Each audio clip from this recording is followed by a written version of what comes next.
is where I keep my broody hens when they're going broody. This little lady keeps flying over the fence to lay her eggs in here.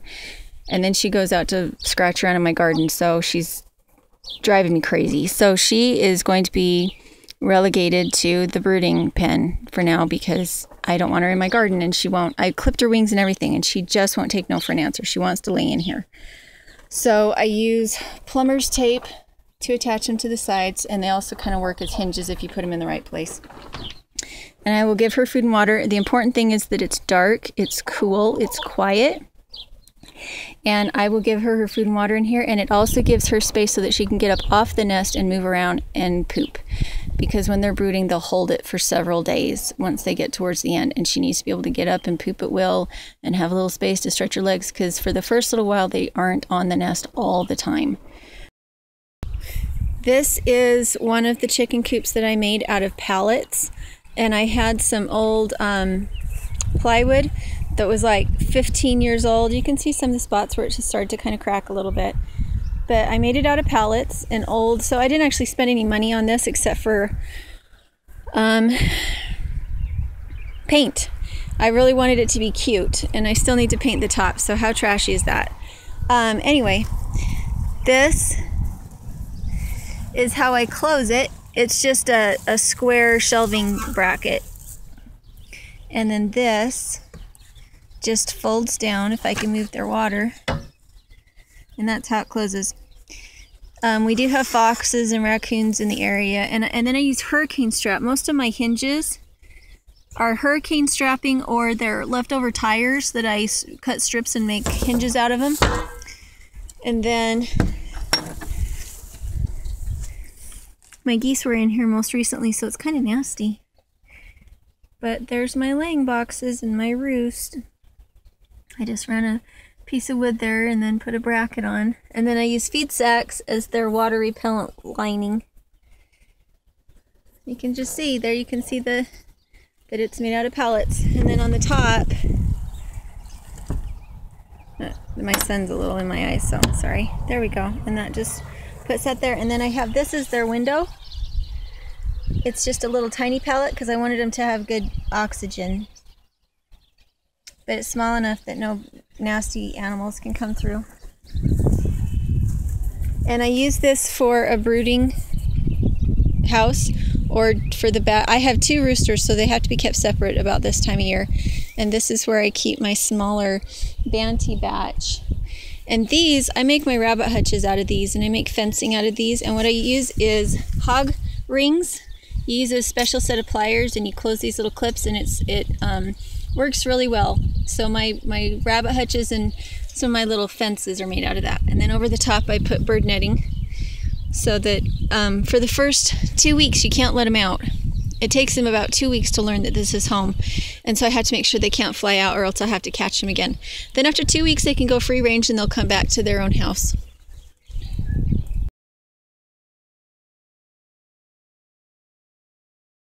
So this is our new little skunk stripe baby. I don't know how many more she has.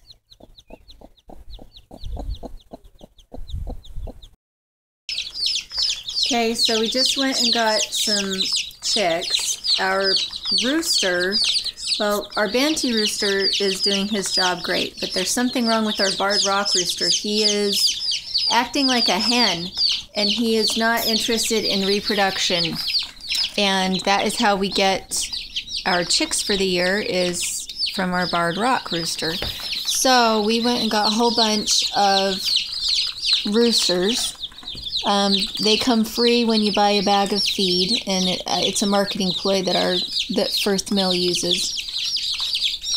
And I have no compunction at all about butchering roosters once they get to butchering size, because by that point they're mean to each other, to the hens, to everything.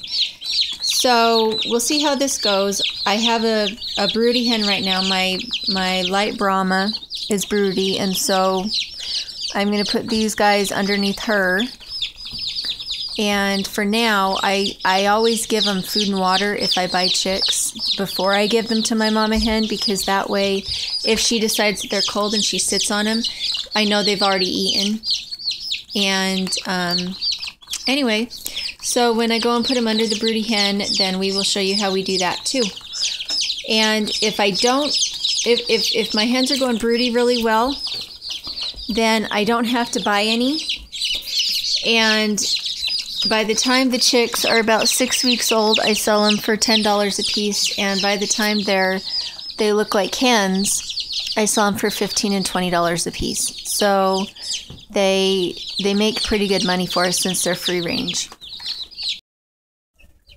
So anybody who has ever raised chicks know that after a little while they start to stink. So I had a really good idea. I'm going to bring the chicks out. Because they've been under the wood burning stove, they're accustomed to heat fluctuations rather than constant temperature that you get from a heat lamp. So I'm going to bring them out here in my greenhouse. It won't be as hot at the bottom as it is at the top, but there will be pockets that are warmer than others, like in the direct sunshine. So they've got their food and their water out here. The cats can't get in because I have the netting. And I think at night I am going to bring out a heat lamp for them so that I don't have to have them in the kitchen. And the heat lamp will not only keep the chicks warm, it will keep the plants from freezing. So I can probably at that point have my tomato plants out here. So I thought that was a great way to kind of dual purpose things. And they can sit out here and eat the grass. Don't they look happy? So excited. I'm just going to have to be really careful when I walk around in here because they kind of blend into everything. I thought about putting them up here in this bed, and I don't think I need to though. There's no way for them to get out. There's no way for anything to get in. And they should be really happy out here because I don't want them in the house anymore. It's why I have my hens adopt chicks, is because I don't like to raise chicks.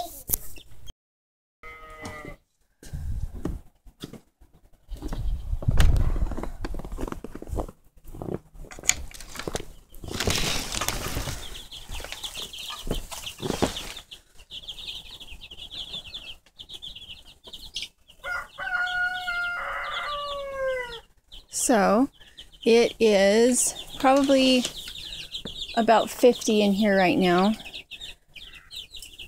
I think I'm going to lower the heat lamp down just a tiny bit. It was quite cold last night and we didn't lose any babies. And of course they've already got their water all gunky. Need to change that as soon as I'm not holding a camera. So I barred it off so they couldn't get to the plants that are succulent. Like the tomatoes, probably don't really care so much. Everything else back here, I don't want to get eaten by chicks. So I just blocked things off so they can't get back there. And I have little pieces of bread in here for them to eat. And they actually did a pretty good job cleaning it up. So there is our chick greenhouse. I don't know that I would do this if they were teeny tiny chicks. But like I said, they'd been in our house for a couple weeks. And in our house, it's cool in the morning because we have the wood burning stove that kind of slows down and we haven't got up to recharge it. So they're used to temperatures that fluctuate. So if they'd been brand new babies, I probably wouldn't have put them out here quite yet. But they're not, and they're starting to feather out just a tiny bit. So the temperature outside is probably just hovering right around 30 degrees. So the only thing they have between them and 30 degrees is, and you see they're not huddling under the light. They're kind of moving back and forth. And when I got in here, they weren't all under the light. They were just kind of moving around. And you can see the snow.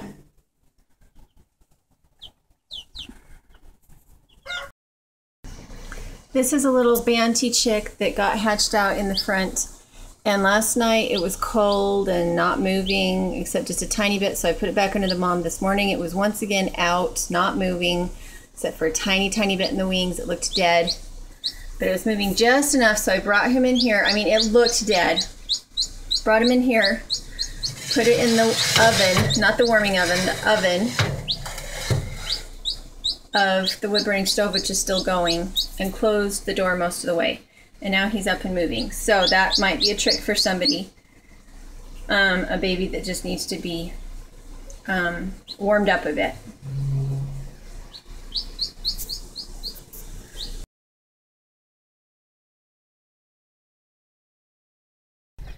Okay, so I have a problem right now of the ducks getting into, the baby ducks, those baby ducks, getting into the little tiny chicks water. The chicks are small enough, I want them to know that this water is available all the time, because the water that I have for the ducks is deep enough for a chick to drown in. So this is bigger than the little ones that screw into mason jars, and I like it better. It lasts longer, it stays cooler. So I just took some fencing. The ducks won't be able to get their heads through and reach it, but the chicks can just walk through, and the chickens can't get to it either. I think I've shown you guys before my watering setup. I have this hose that runs about, I don't know, 25, 30 yards into our backyard where we actually have a water pump. And it looks bad right now because they have drunk it. I have to come out and fill this twice a day, but I do it from the backyard because I have the hose station in the bucket. So this fills, the big one fills, and anytime you have something deep and you have free range animals that are short, what you need to do is have a smaller one next to it so that they will drink out of the small one rather than climbing up on this. If you have chicks that are thirsty, they will jump up on this and try to get a drink out of that big bucket. Well, if the bucket isn't at the very, very top full, the chicks will fall in and they'll drown. So anywhere that I have a full big one, I have a short, shallow one. And this one, when the big one is full, it just overflows into the little one. So any of you that have free-range chickens next to bigger animals, I hope that's helpful.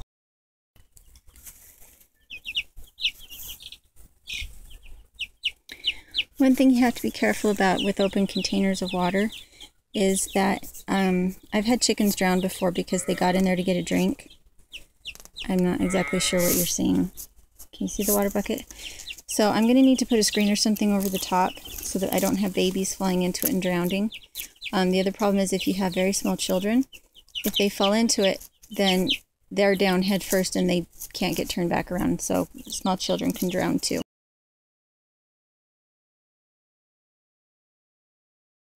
Okay, so this is what I have for my feeder chicks, the ones that we're going to butcher. I have some hay cubes in there because they can't get to grass. I have all the scraps from in the house. I have crushed eggshells from the eggshells I do in the mortar and pestle.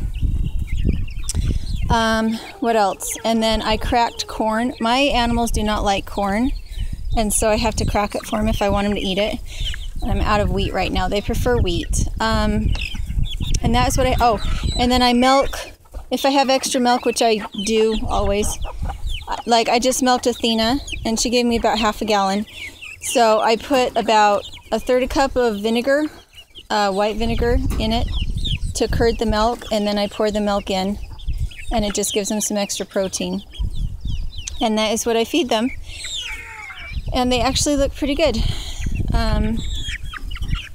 We would like them to be out free range, but because they're still young and light, I'm afraid they could make it over the neighbor's fence, and they have a garden that I really don't want them destroying. So they are just stuck in here right now. They can't get up and move, and they have the big, the huge dog kennel for them. But I really would like it if they could be free range. It's just not something that can happen right now. I wanted to show you the comparison between my roasters. So the biggest ones have been the Gold Sex Links roosters. These ones with the little bit of orange on their wings. They are significantly bigger than the Rhode Island Reds. And I have one, Araucana, my little gray one here. He is half the size of everybody else, but you can look at the comparison between the Rhode Island Red. I have a wicker basket that I put all my eggshells in, and because it's open, everything just dries, so I don't have to cook them or put them in the oven or anything, which just adds an extra step, and I don't have time for a lot of extra steps. So then, once they're dry, I don't know if I have any dry in here, I put them in my mortar and pestle and just crush them, and then I put them in a mason jar to give to the chickens. This is one of my fodder pumpkins. When they get down to really cheap, or you can find them for free, this is what I do. I'm going to cut this in half and give one of the halves to my goats, and then I'm going to take one of these quarters and cut it again, give each rabbit some, and then some to the chickens. Why I don't use my big Hooty Dooty Lovely wheat grinder is because what I have purchased is animal feed quality grain, which means it could have rocks in it. And you don't want to be having little rocks going through your really nice wheat grinder, whether electric or hand ground. But this was just a freebie from my parents. I think it might have cost them $5 at a thrift store once. And I can open up those stones really big and wide so that I'm just getting cracked grain. Okay, so this is our bird grain for the winter. It's half a ton. And this is what it looks like this year. This year we had all that rain. So it's very, very dusty and has a lot of chaff in it. But because there's so little of it, it was still worth getting. I like to have it bagged because then I can stack it where I want to. It's easy to pick up and move. And his business is Skyline Forage. And for any of you here in the area, his number is 390-4185. He had barley for the same price. It was $1 more a bag for what was chopped. So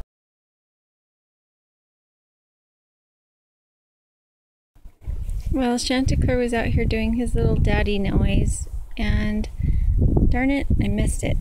Okay, so what roosters will do is if you've ever had a mama chicken that has babies, she'll find food and then she'll make this noise that's just loud and it seems to come from everywhere. Well, roosters do the same thing for their hens. If they find something interesting to eat, they don't eat it themselves. They call all their chicks, all their hens, and they'll sit there and watch their hens eat it. They'll show it to them. They'll watch their hens eat it, and then they'll eat. And so the sound that a daddy rooster makes for his wives is the same sound that a broody hen makes for her chicks, which I think is just incredibly tender. About having a hard time with having aggressive roosters or sterile roosters. This is Chanticleer. He is a barred rock. I'm going to see how close I can get to him. I want you to see his butt. My really fertile chickens, my really fertile roosters. Okay, my chickens that have the bare spots on their back are really fertile. They're the ones that he's always going after. So you can see my Australorp right there. Okay, he knows he's not supposed to get close to me, so hold still, Chanticleer. I need to see your butt. Anyway, this is how I handle my roosters. I don't handle them from the time they're chicks. Every few years I ordered 2 barred rock roosters as chicks, and I do not handle them at all. I want them to have a very healthy respect for me. Darn it, I cannot get his butt. Come here, Chanticleer. I wanted you to see the color of a fertile rooster's butt, because their sex organs are more towards their rear and their internal. But anyway, he'll be really red. His rear will be really red when he is breeding a lot. Anyway, so from early on, if I come close to him, he knows to walk away. And I get up really close and I get in his face, and anytime that he gets to where he's feeling territorial or acts like he thinks he needs to be aggressive, I walk up on him. I don't handle him. He's wondering what's going on, because usually I'm not around him this much. The only time that he will be aggressive is if I have caught one of his hens and she's cackling, like at butchering time. So at butchering time, I just close him up so that I don't have to deal with him, and he forgets quickly. He doesn't even remember after butchering. I titled this one Death and Heartbreak. We had 5 chickens that were going broody, and the first chick, when I went out and found it, it was barely breathing. And you know, you look at it and it's an animal you're going to eat eventually, and so it shouldn't, I guess, I'm not going to say shouldn't. There's a paradox there. I'm going to eat this animal later myself, but I don't want it to die now. I don't want it to suffer now. It's really hard when I have to put an animal down because it's suffering. It's hard for me when I butcher my animals. But along with birth, there's death. And so today I'm feeling just a little bit sad because I have these beautiful little chicks that I really wanted to make it, and I wanted it to be successful, and they're just so beautiful. And they don't always make it, and it's really hard when that happens. And I always mourn over it for a couple days. Anytime that an animal dies, probably more than a couple days. It probably takes me a week to get over it, to the point where I really feel functional again. I don't spend a lot of time crying generally, but I do spend a lot of time kind of sad and doing a lot of journaling, and the same thing goes for butchering. After I've butchered animals, I mourn for about a week, and there is that paradox, I won't deny it. It makes you feel a little bit like a hypocrite. Why do you care about this death for this animal when you're just going to butcher it later? And I can't account for it. It's probably just part of the human condition.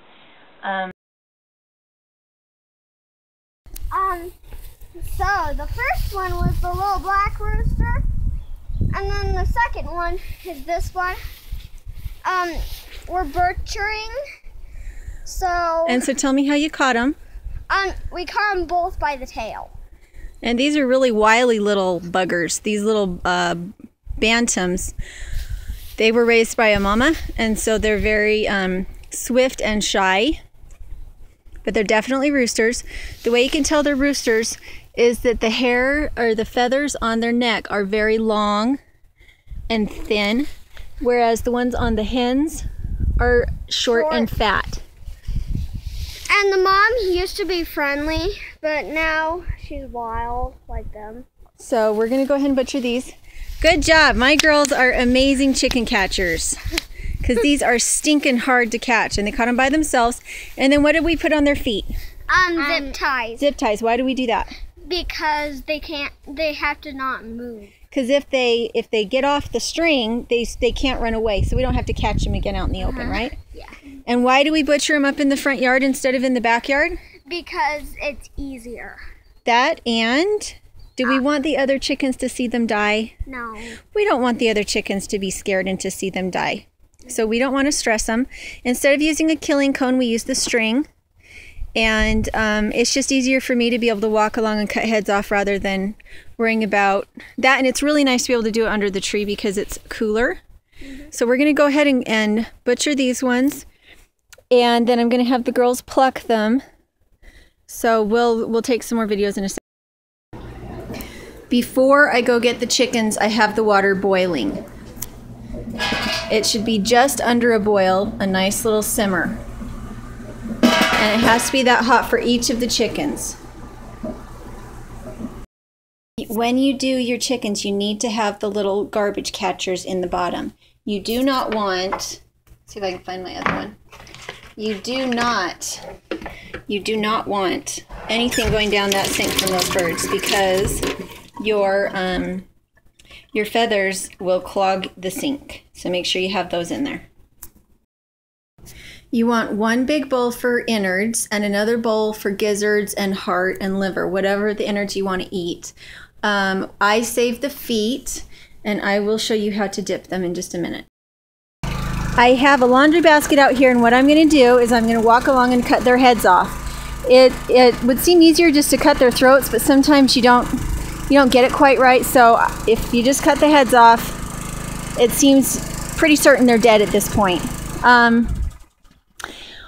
So everybody's hung up with a slip knot. I just have them up here on the trees. It's really nice to have this shade when you're butchering. So I cut the heads off. I let them flap around for a bit. And once they're done flapping, because you don't want them flapping when you dip them in the water. So once they're done flapping, I undo the slip knots. I put them in the laundry basket, and then I take them in the house to dip.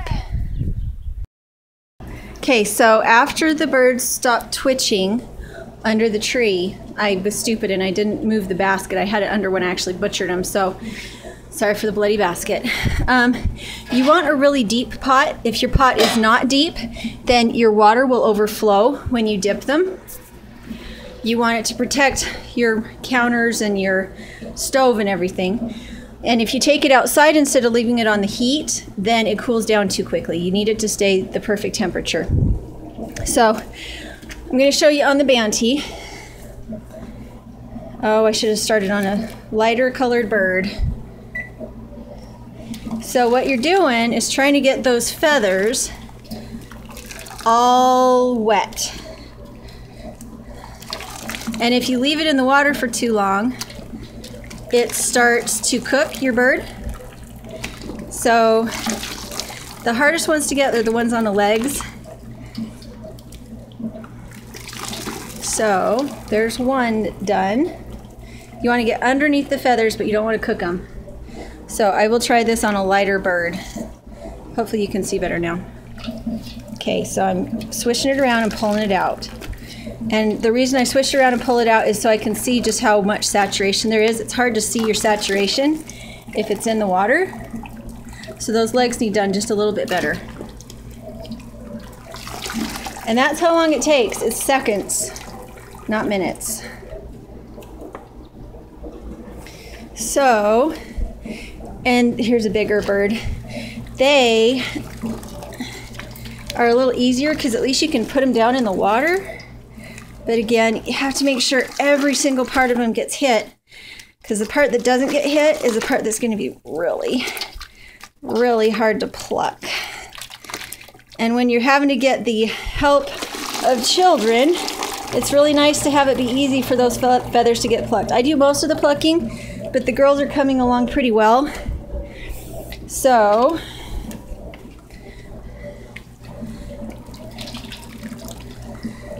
I'll just show you all of them. You kind of have to be careful not to get burnt. Get the legs really, really good. But again, don't overdo it. It'll cook your bird. Then I put them all in the laundry basket again so I'm not dripping stuff on my stairs. I can turn the water off at this point. And now I need to get a little saucepan of water going at the same temperature to put the feed in. See how dirty that is? Can you, I don't know, maybe you can't. It's the color of mud. It's really kind of gross. Because I need to do the same thing to the feet. Because I'm going to peel the feet.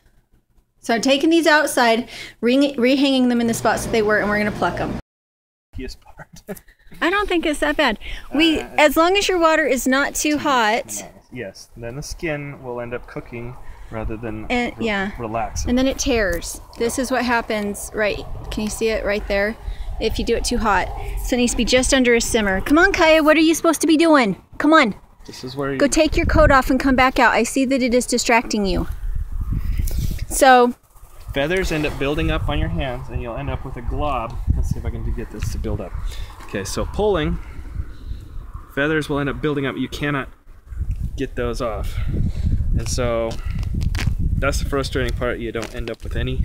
And Mom has blood on her face. I do, don't I? Did you want me to get you the self-portrait? So the camera, I'll get you a self-portrait while you're talking about this. You're gonna look. Yes. Hello. Hi, everybody. Oh, we're in the shade. We can't even see the speckles. She looks like she just killed a flock of chickens. Yeah. You know, it's great. What else was I going to say? And so everybody comes out and helps. You want to do this early in the morning as possible because you'll have bugs. If you try to do this in the summer, it has to be cool or else you'll have bugs start to try and get at your meat. So you want to get them indoors as soon as possible. So the whole family is plucking. I'll be the only one who is killing and gutting them, but everybody else is plucking them so we can get them in the house. It takes 4 pluckers to keep up with one. Well, this will be an all-day project for me, but there won't be bugs in the house, so. This is what they look like when they come in from outside. So they're not perfect yet. I finished plucking them. And I wanted to say, make sure to have your sinks scrubbed. And then right after you're done dipping everything, wash your pan, because a lot of that blood and dirt will actually grime onto your pan. Keep your whetstone close. And I've got everything cleared off and ready to go. And this will probably take me all day. Make sure you have something fun to listen to. Like I like to listen to Paul Wheaton when I'm butchering. I just put it onto my smartphone and listen to it as an iPod. And make sure to have some kind of food available that day. It's very hard to butcher and have to cook meals for the family. So I will probably send Mr. Dirt off to feed the girls in town when it's time for lunch, and I will just eat energy bars or cheese or something like that in order to get this done. Okay, once you have them plucked, what you have here in this skin is your major blood vessels and their esophagus and feeding tube and their gizzard. So you can save all that, but my family doesn't really like that skin on the roosters. It's not so bad on the hens, but it's very thick on the roosters. So what I do instead is cut that part off up to the gizzard. Then I split down the top. Oh, and I wanted to mention something. If you have any kind of problems, like in winter, sometimes a problem can be lice on your chickens. And so by putting them in that boiling water or near boiling water, it kills all the lice. One year we had mites really bad. And by having, where's my other knife? By having that dip, them dipped in that, it makes it so that it kills all the lice. Not that they are the kind of lice that like people, but they're still lice and they crawl around. They crawl around on your skin and you have to go take a shower to get them off. And it's not a big deal because you won't get lice. However, it is kind of gross. Okay, so there's the gizzard. And because you're pulling it out from the other end, you kind of just want to separate that membrane so that it will be easier to pull from the other side. So at this point, I turn it. Now, did you explain? You might want to do it from the back. Did you explain not cutting the crop while you're in there? You don't want to cut this. This is the crop. It's got all the bile and... It doesn't have bile in it. It doesn't have bile. This is its stomach. Yes. This, it doesn't really digest here. This is just a waiting spot before it goes to the gizzard. Right. So this is the crop and it's just a holding spot. You're going to want to come over here to be able to see. So at this point, I go like this and pull it forward. Otherwise, these legs are going to be in your way this whole time. So you pull that forward and you look for the end of the breastbone right here. Now, if your knife is pointy, you have to be really, really careful not to cut and poke anything intestinal. So here's your body cavity, and you need to go through the body cavity in order to be able to get your fingers in there. And then I tear at that point because I don't want those knives in there. So at this point, that's where it gets colorful. No, you're fine where you were, honey. I mean, just let me do the camera. You're good. Go. At this point, you are going to cut around the anus. So you're going to find this. This is the pelvic bone right here. There's one on each side, but there's nothing in the middle here. So at the tail, you're going to lift up and cut down towards the backbone like that. Then you're going to come to the side and cut around that side.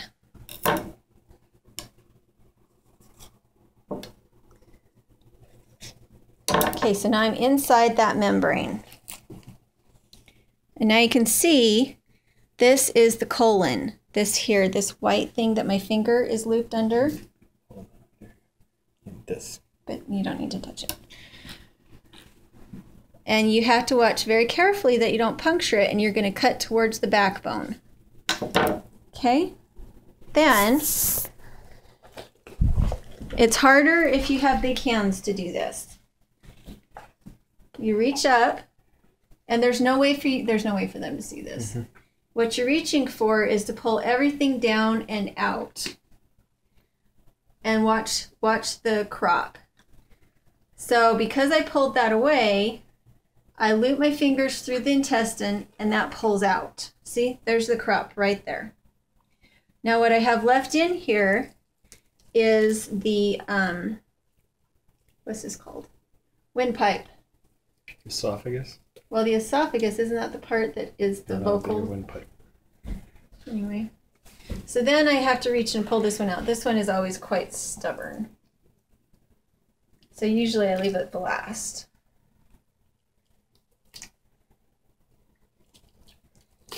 There we go. And just think, everybody, this is what happens in a factory hundreds and thousands of times a day. So inside there you can see two little white things. Can you see it? Yep, all the way to the end. Those are testicles. 1, 2, testicles. So those need to pop out too. And then from there, you just pull everything out. And because you did that little sidey thing, starting out with the colon, all you have to do at this point is show them the colon and the intestines. I am right here. Right there. Okay. So you're holding it with your finger to protect the colon. Better come back around it. Okay. And you cut around it.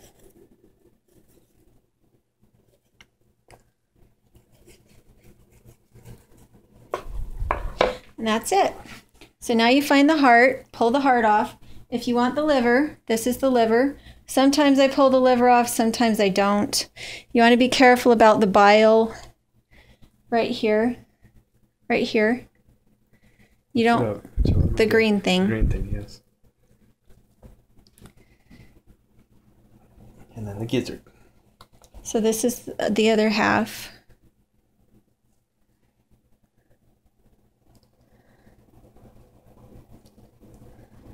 Yeah, did I say that in the beginning? Did I say the crop was the gizzard in the beginning? I'm not sure. To avoid any confusion, I'm sure it was said. Okay, so now this is the gizzard. You cut off one tube. I don't know what these tubes are, except they're intestinals, because what goes in is food and what comes out is poop. This is where all the digestion on a chicken happens. And we'll clean that up in a minute.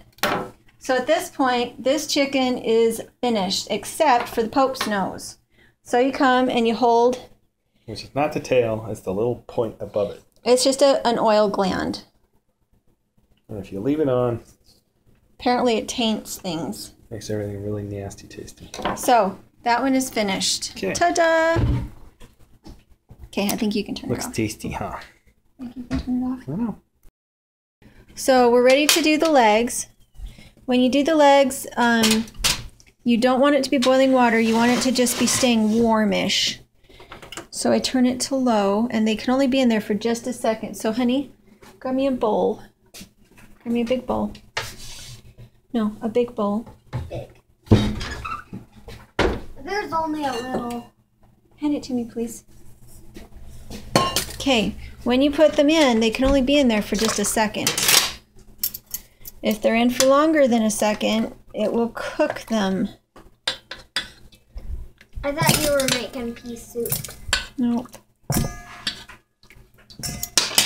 Well, I thought. So you only want as many as what you can keep hot.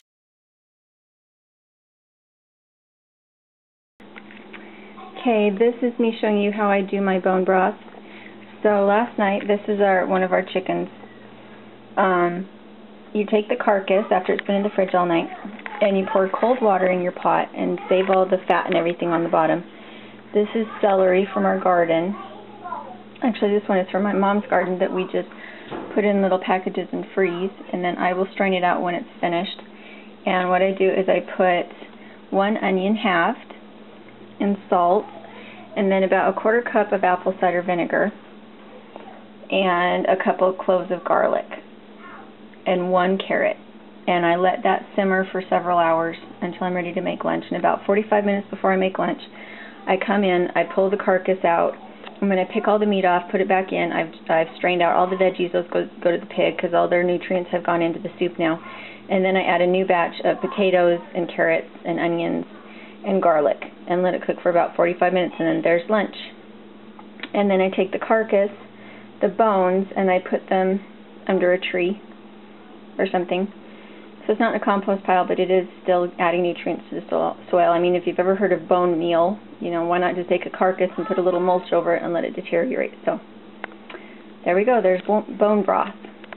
Sealed eggs up that are really clean, that never had manure on them, no cracks, no blemishes. And we have sealed them to see how well they will stay during the winter. And I've used some of them through the months. And when they were about 3 or 4 months old, the inside was still perfectly fine. The only difference was that the white of the egg had shrunk in a little bit. So sometimes when you cracked it, the egg would stick a little bit to the egg, but there was nothing wrong with the flavor. They were still usable. And so today, it's been several months since these eggs were hatched or laid. And I'm a little nervous to crack them, to tell you the honest truth. So I'm going to let you watch me crack one and see just how gross it is. I can get one out of the carton. They're sticking a little bit because of that tallow. Okay, so when we butcher a cow, we take the fat and we render it and purify it. And then we use it for, I use it to weatherproof and soften leather. It's a good leather conditioner. And I make candles out of it. And I also, I don't know if you can see that, I also try to preserve eggs with it. And I'm really nervous to open it right now. It's going to turn out so gross. Ah! Really nervous. Okay, so I'm just going to drop it because I really don't want my face that close to it. Okay, so far there's no explosions. It appears that the whites... Oh! There's nothing wrong with it. It doesn't even smell bad. Okay, so I'm going to show this to you because it's miraculous. These were hatched, or these were laid in the spring. I want to show this to you. There's nothing wrong with it. I was seriously thinking it was going to be completely gross. So, there's nothing wrong with it. It doesn't smell bad. There's nothing wrong with it. So, you can see that what you do is you warm up your tallow, and sometimes I just warm it up in my hands, and then I spread it on really good. I just grease the egg, and then I store them in this, and you can see they're a little bit off. And then I put them in my root cellar. These are my broody hens. I don't mess with them when they're brooding. I don't know if you can see all of them. I have 4 right now. This is like my light Brahma, Buff Orpington, and then 2 Rhode Island Reds. And I have things sectioned off so that as they have babies, I can close them off individually. They should only have about a week left. And once they have their babies, I have one more over here. Anyway, I like to keep cages that allow me to section off my animals when I need to take care of them, depending on what needs to happen. They can go out in the pasture, they can go in the backyard mulch, they have a pen here, they have a pen there. And that way when I have things going broody, I have options, because my regular hens will actually kill and eat the chicks. That's just who they are. And I have to have lots of options, because as things change, my animals will either stop laying in one place and they need to be made to lay in another place, or we've had dogs out and yet they still need to have room to be able to run. And so things are always changing. Chanticleer generally has hens. We do hybrids. We have a Barred Rock Rooster, and then we have Rhode Island Red, Australorp, Buff Orpington, Barred Rock, Silver Lace Wyandotte, and some Banties. And we let them all interbreed, and then we use those babies for meat. And they have turned out really well. So the other thing we do is that I like to take, once my hens go broody, I will take and buy a breed that I want to experiment with, and I'll put them under a broody hen so that she'll raise them. And that way I don't have to use an incubator. She teaches them how to forage, they mature more quickly, and it's just happier all around. Also, with all this drought here, if I didn't have hens, none of it would degrade and all my plants would die. Because you have to have nitrogen to go with your mulch. So, anyway, Chanticleer, he heard my daughter sneeze. This is our little death row for our chickens. My kids play swing, but they are usually out playing in the back 40. So we actually use it to string our chickens up. Instead of killing cones, we tie a slip knot in this, and then we hang the chickens with their feet through it like that, hanging, and then I string them all along, and then I come along and just cut heads off really, really quickly. They can flap there. I dip them in my hot water, I hang them back up, and then I pluck them here. So that's why there's all these feathers. We just butchered 11 chickens. So, and it's super easy. It's way easier than rabbits. It's why we don't really keep rabbits for meat anymore. Is because we figured out how to do it so efficiently with with the chickens. Chanticleer's like, why are you talking so much? Usually I don't sit out here and just talk to myself. So, anyway, that's Chanticleer. Those are all our hens. And that's it.